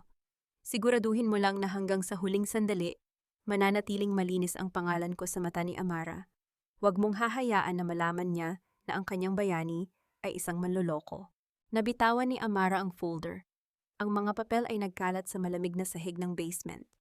Amara sa sandaling ito ay ang paghawak niya sa isang maliit na tuyong bulaklak na nakaipit sa sulat isang jasmine, ang paboritong bulaklak ng kanyang ina. Ang amoy nito ay tila isang multo ng nakaraan na nanunuya sa kanya. Napasandal si Amara sa vault, ang kanyang mga luha ay mabilis na pumatak tila mga ulan na walang katapusan. Ang lahat ng ipinaglaban niya, ang lahat ng galit niya kay Roldan. Ang lahat ng iyon ay nagsimula sa kasalanan ng sarili niyang ama. Si Roldan ay naging halimaw, ngunit ang kanyang ama ang lumikha sa halimaw na iyon. Amara. Anong nakita mo, tanong ni Pilar mula sa itaas ng hagdan? Hindi nakasagot si Amara. Ang kanyang buong mundo ay gumuho sa pangalawang pagkakataon. Kung ang kanyang ama ay hindi ang taong inakala niya, sino na lang ang matitira sa kanya habang nakatulala siya sa mga dokumento, napansin niya ang isa pang maliit na sobre sa pinakailalim ng vault. May nakasulat dito para sa taong makakahanap nito kapag wala na si Roldan. Binuksan niya ito nang may nanginginig na kamay. Hindi ito galing sa kanyang ama. Galing ito sa isang tao na matagal na ring nawawala sa buhay nila. Ang pangalang nakalagay sa dulo ng sulat ay Cheska Lim. Ang malamig na hangin mula sa maliit na bintana ng basement ay tila yumayakap kay Amara, ngunit ang ginaw na naramdaman niya ay hindi nagmula sa panahon. Nagmumula iyon sa katotohanang nakasulat sa isang pirasong papel na hawak niya. Ang pangalan ni Cheska Lim sa dulo ng liham ay tila isang sumpa na kumukutya sa bawat alaala ng kanilang pagkakaibigan. Sa ilalim ng malabong ilaw, sinimulan ni Amara na basahin ang sulat. Ang bawat salita ay parang asidong unti-unting sumusunog sa anumang pag-asa na natitira sa kanyang puso. Kung nababasa mo ito, malamang ay patay na ang matandang Villarreal at ang tangang anak niya ay nag-aakala pa ring ang lahat ay perpekto. Akala mo ba, Don Amado, ikaw lang ang marunong gumamit ng tao? Tinulungan mo nga ako, pinag-aral at binigyan ng magandang buhay. Pero hindi mo ibinigay ang tanging bagay na gusto ko, ang pagkilala sa akin bilang tunay mong anak. Nabitawan ni Amara ang sulat. Ang kanyang mga kamay ay nanginginig ng husto na hindi niya halos maigalaw ang kanyang mga daliri. Anak kapatid niya si Cheska. Ang alaala ni Cheska noong bata pa sila ay nag-flashback sa kanyang isipan. Ang babaeng palaging nakatayo sa isang sulok. Kapag may party sa bahay nila, palaging may daladalang inggit sa mga mata, tuwing yakap-yakap si Amara ng kanyang ama. Kaya pala kahit kailan ay hindi lubusang napalapit si Cheska kay Don Amado. Kaya pala napakasidhi ng pagnanais ni Cheska na sirain siya at makuha ang Villarreal Tower. Hindi lang ito simpleng kasakiman ng isang empleyado. Ito ay paghihiganti ng isang anak na itinapon at ikinahiya. Amara, anong nangyayari? Narinig niya ang nag-aalalang boses ni Attorney Pilar habang mabilis itong bumaba sa hagdan ng basement. Nakita nito ang maputlang mukha ni Amara at ang mga papel na nagkalat sa sahig. Hindi makapagsalita si Amara. Itinuro lang niya ang sulat. Dahan-dahang kinuha ito ni Pilar at binasa. Ang mga mata ng abogado ay lumaki sa pagkagulat. Diyos ko, Amara, hindi ko ito alam. Wala akong ideya. Tumingala si Amara, ang kanyang mga mata ay walang luha ngunit puno ng isang madilim at nakakatakot na kalungkutan. Lahat sila, Pilar. Lahat sila ay nagsinungaling sa akin. Ang tatay ko, ang asawa ko, ang kaibigan ko. Lahat sila ay nakinabang sa pagiging bulag ko. Sa sandaling iyon, Amara, ay hindi isang yakap o isang salita ng pag-asa, kundi isang pagtanggap. Isang malamig na pagtanggap na siya ay mag-isa. Wala siyang kakampi, kundi ang kanyang sarili. Ang pagmamahal na inasahan niyang proteksyon ay isa palang kulungan. Kailangan na nating umalis dito, Amara. Kailangan nating ibigay ang impormasyong ito sa pulisya.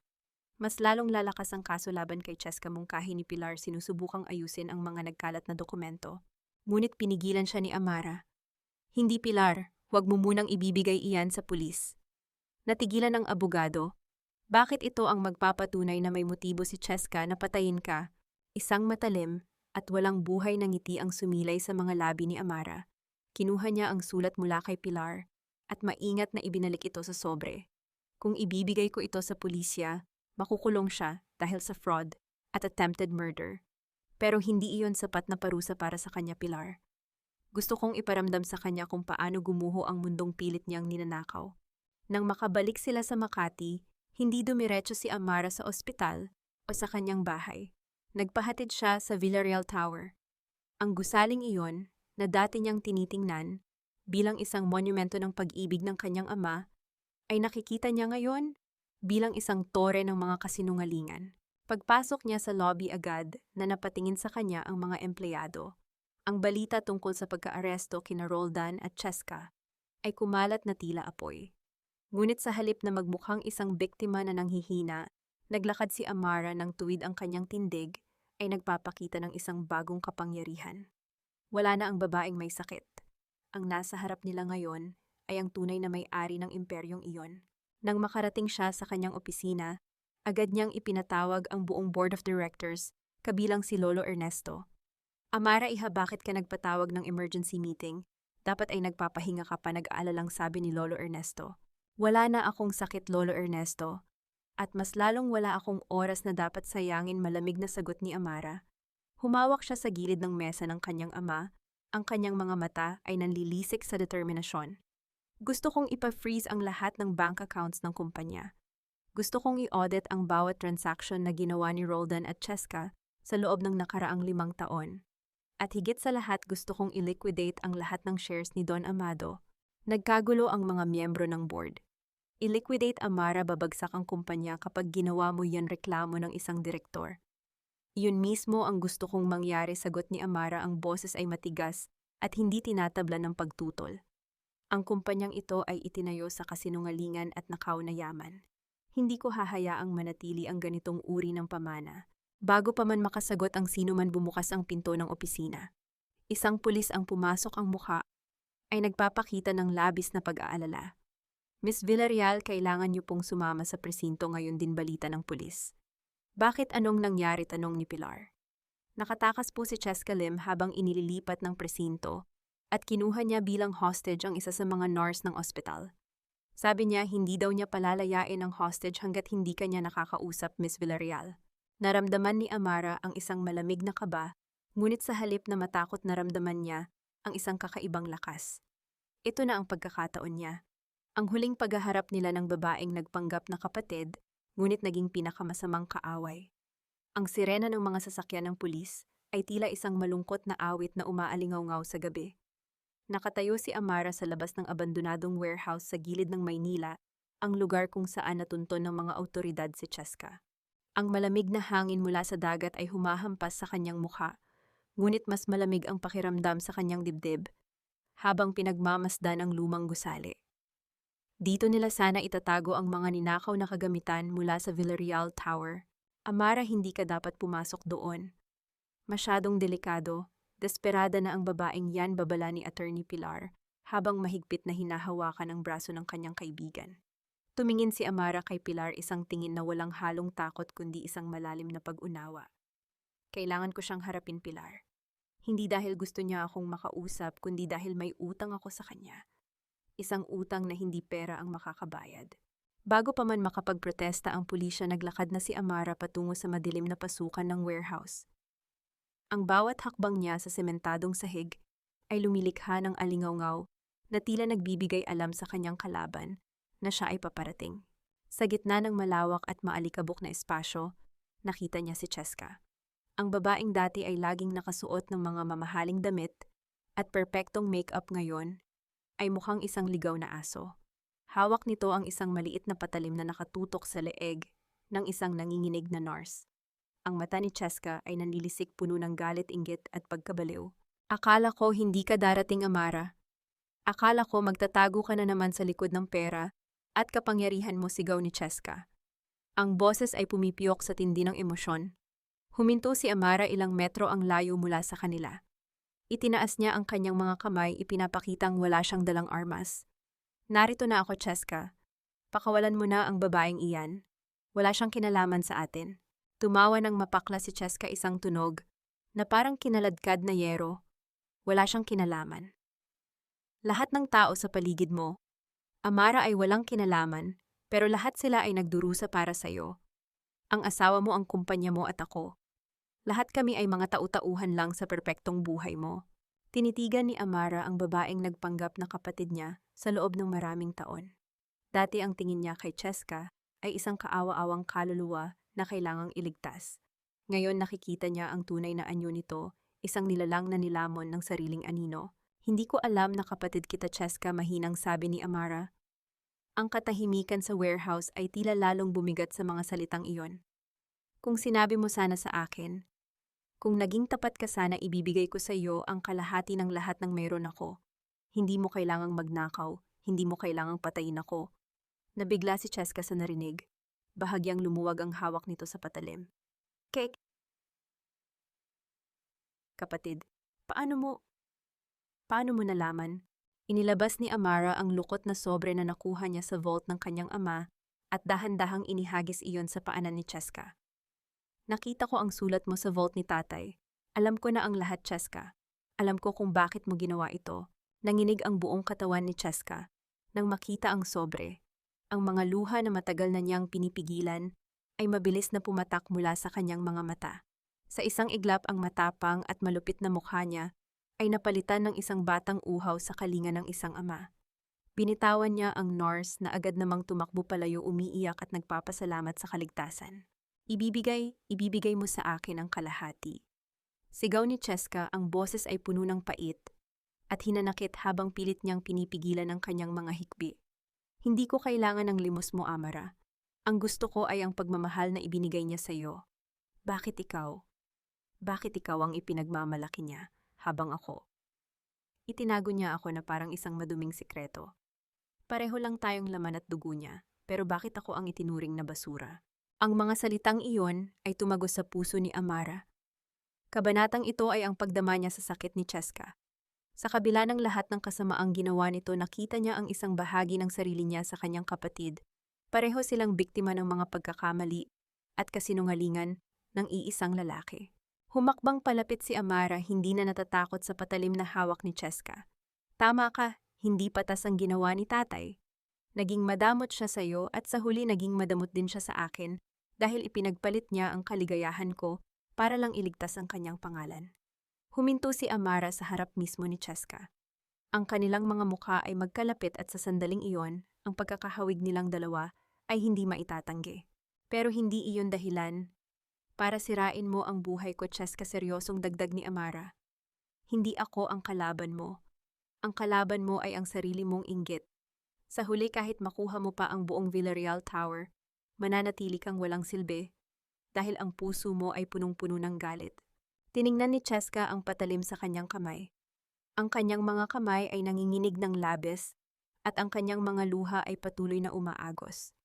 Sa loob ng maraming taon, inisip niyang kapag nakita niyang nagdurusa si Amara, gagaan ang kanyang pakiramdam. Ngunit ngayon, habang nakaharap niya ang kanyang kapatid na hindi nagpapakita ng galit kundi awa, naramdaman niya ang tunay na kahulugan ng pagkatalo. Huli na ang lahat, Amara, bulong ni Cheska. Wala na akong babalikan. Itinaas ni Cheska ang patalim, ngunit hindi ito itinutok kay Amara. Sa isang mabilis na galaw, itinapat niya ito sa sarili niyang dibdib. Cheska, huwag, sigaw ni Amara, agad na sinunggaban ang kamay ng kanyang kapatid. Nag-agawan sila sa patalim. Sa gitna ng pagpupumiglas, naramdaman ni Amara ang isang matalim na hapdi sa kanyang tagiliran. Napaatras siya, ang kanyang kamay ay automatikong napahawak sa kanyang damit na ngayon ay mabilis na namumula dahil sa dugo. Natigilan si Cheska, ang kanyang mga mata ay nanlaki sa gulat at takot. Nabitawan niya ang patalim na bumagsak sa sementadong sahig na may malakas na tunog.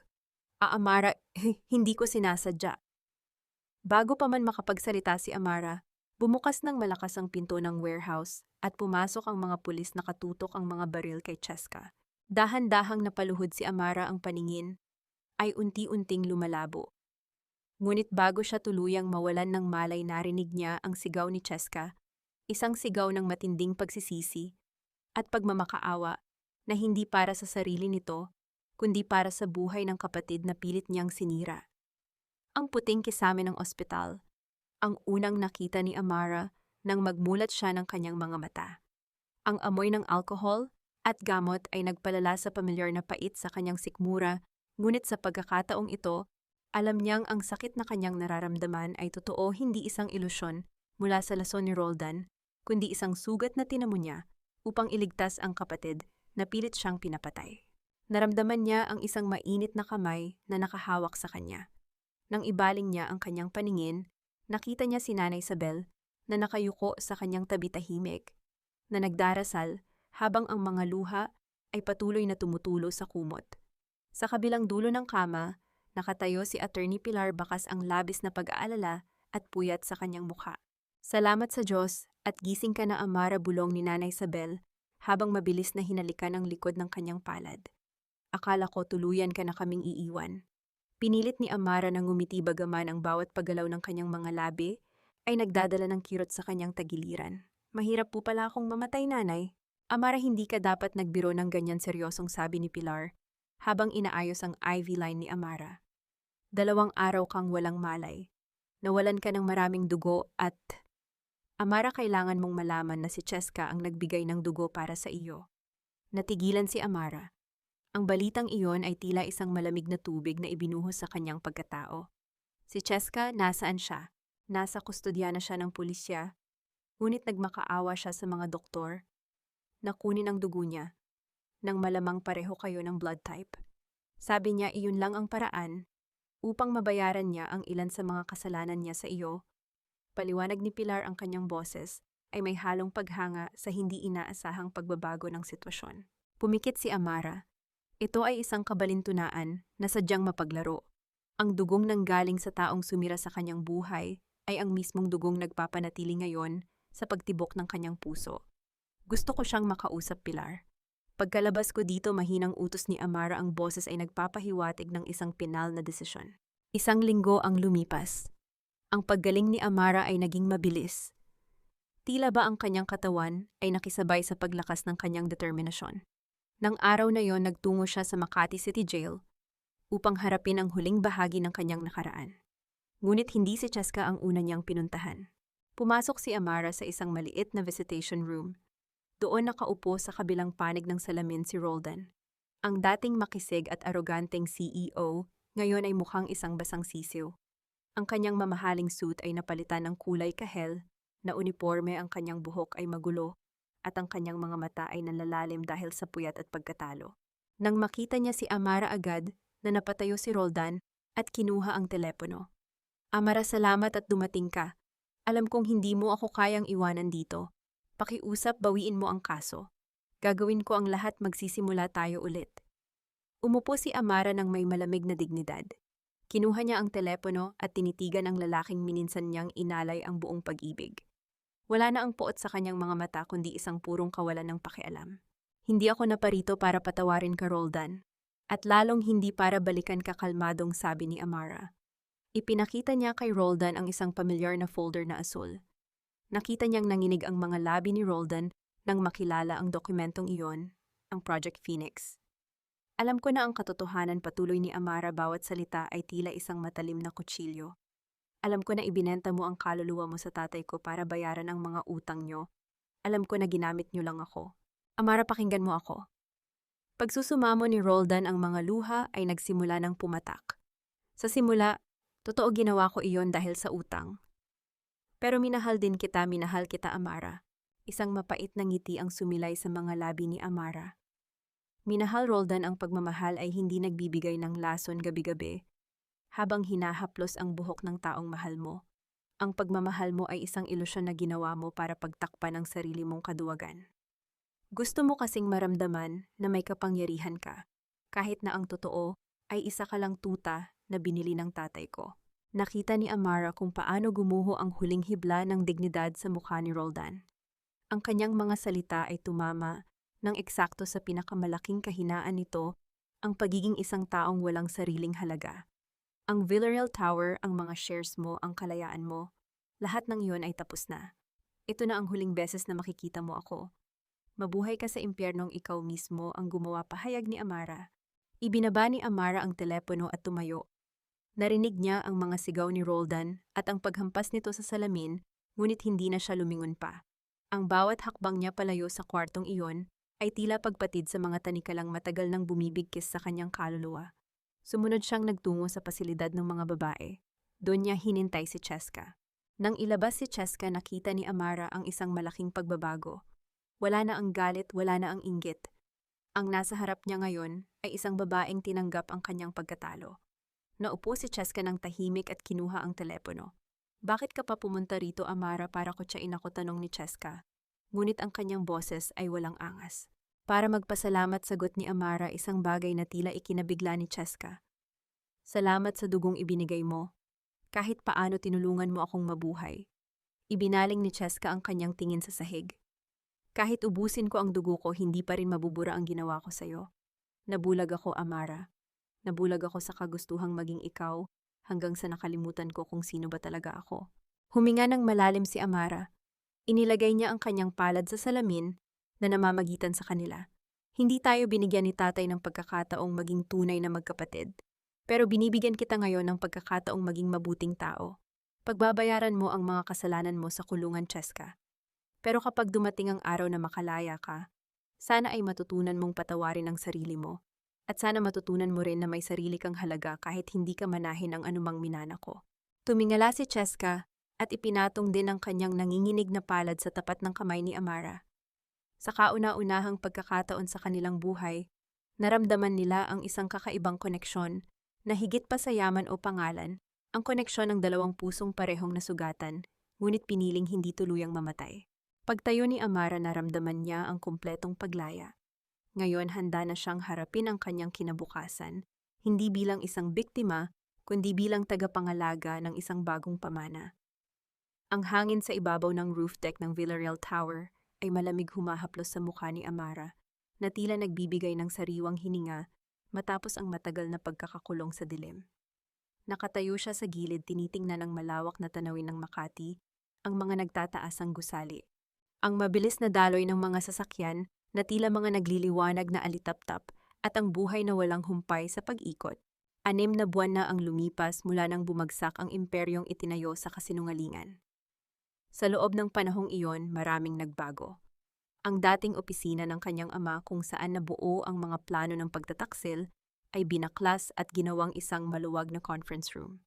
Ang bawat pahina ng kasaysayan ng Villarreal Tower ay binura at isinulat muli. Amara, nandito na ang mga dokumento mula sa Securities and Exchange Commission. Lumingon si Amara at nakita si Attorney Pilar na naglalakad palapit, may hawak na isang manipis, ngunit mahalagang folder. Nakangiti ang abogado, isang ngiting nagpapakita ng tunay na tagumpay matapos ang mahabang laban. Naaprubahan na ba, tanong ni Amara, bagaman alam na niya ang sagot mula sa ekspresyon ni Pilar. Tumango si Pilar at inabot ang folder. Oo, Amara. Ang Villarreal Tower ay opisyal ng hindi isang commercial real estate company. Nakarehistro na ito bilang Villarreal Healing Center, isang non-profit organization na magbibigay ng libreng tulong, medical, psychological support at pangkabuhayan sa mga kababaihan at pamilyang biktima ng pang-aabuso at maling diagnosis. Kinuha ni Amara ang folder.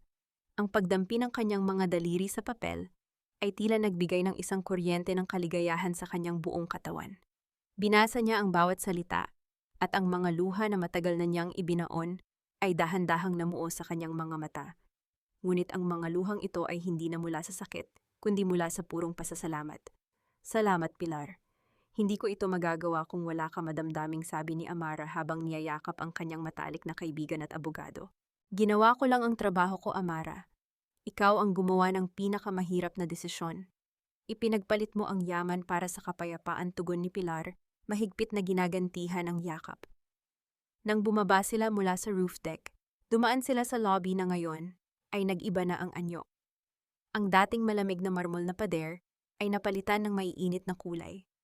Ang mga nagmamadaling negosyante ay napalitan ng mga pamilya, mga inang may karga-kargang anak at mga individual na naghahanap ng pag-asa.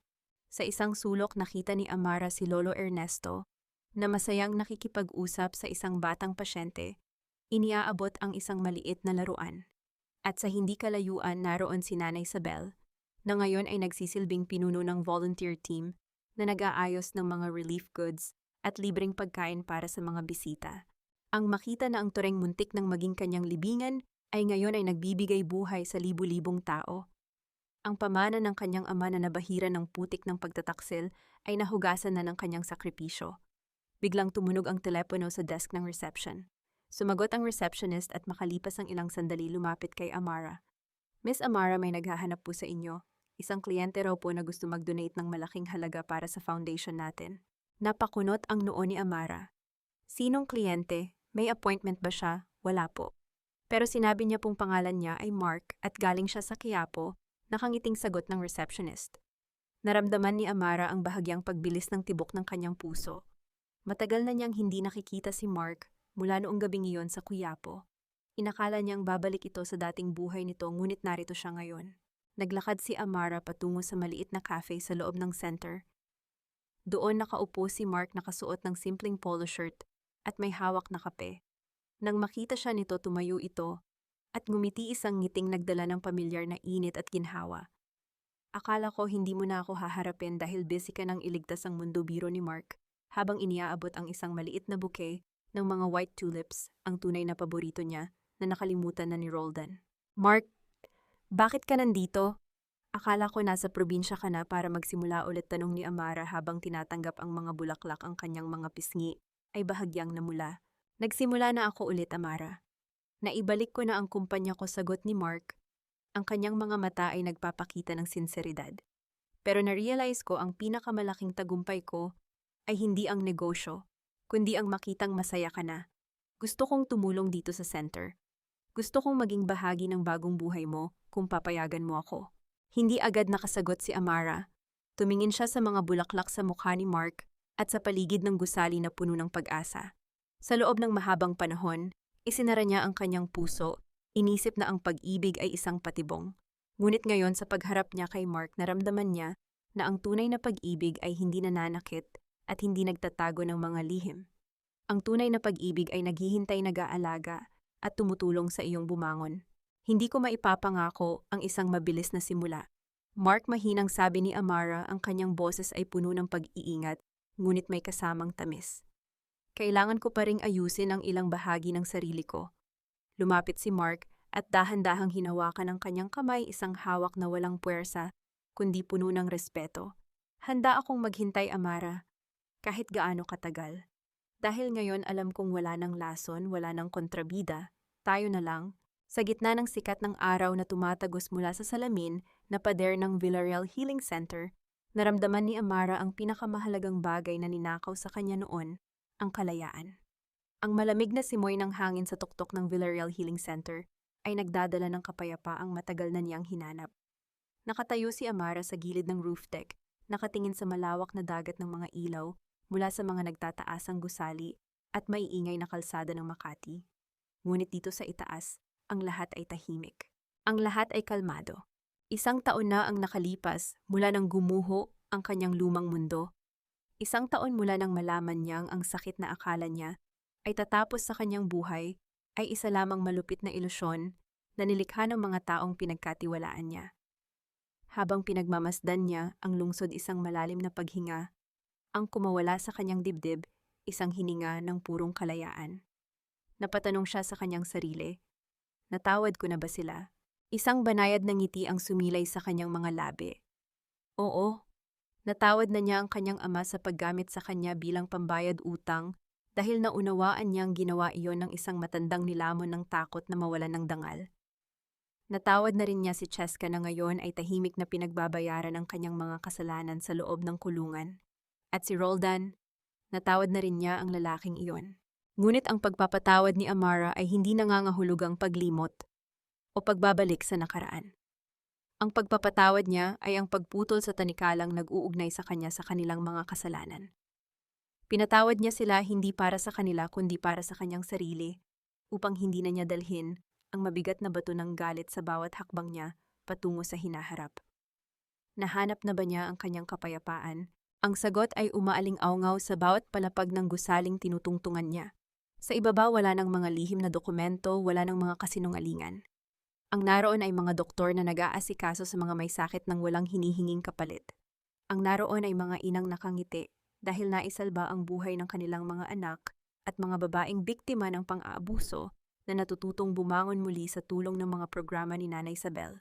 Ang kanyang kapayapaan ay hindi matatagpuan sa dami ng pera sa bangko, kundi sa dami ng luhang napunasan ng kanyang pundasyon. Nahanap niya ang kapayapaan sa pagiging sandalan ng mga taong nawalan din ng pag-asa. Naramdaman niya ang isang mainit na jacket na maingat na ipinatong sa kanyang mga balikat. Hindi na niya kailangang lumingon upang malaman kung sino iyon. Ang pamilyar na amoy ng kape at malinis na panyo ay sapat na upang magbigay ng init sa kanyang puso. Tumabi si Mark sa kanya, ipinatong ang mga braso sa pasamano at tumingin din sa malawak na lungsod. Walang malalakas na salita, walang mapagpanggap na mga pangako. Dahan-dahan lamang nitong inabot ang kamay ni Amara at hinawakan iyon ng mahigpit, ngunit may sapat na luwag upang maramdaman ni Amara na siya ay ligtas. Isang simpleng pag-interlock ng kanilang mga daliri, ngunit nagpapahiwatig ng 1,000 salita ng pagmamahal at paghihintay. Isinandal ni Amara ang kanyang ulo sa balikat ni Mark. Sa sandaling iyon, napatunayan niyang ang tunay na pag-ibig ay hindi nakakasakal, hindi nagmamanipula at hindi nag-aapura. Ang tunay na pag-ibig ay parang isang matibay na puno, tahimik, nagbibigay ng lilim at hindi kaiiwan kahit bumagyo man. At ano ang aral na iiwan niya sa mundong ito? Tumingala si Amara sa madilim na langit na napapalamutian ng ilang kumikinang na bituin. Sa isip niya, kinakausap niya ang bawat babaeng nakikinig sa kanyang kwento, mga babaeng nag-iisip na tapos na ang kanilang buhay dahil sa sakit sa kataksilan ng asawa o sa bigat ng mga obligasyon. Sa lahat ng kababaihang nagdurusa sa dilimbulong ni Amara sa hangin ng kanyang puso, ay umaapaw sa emosyon.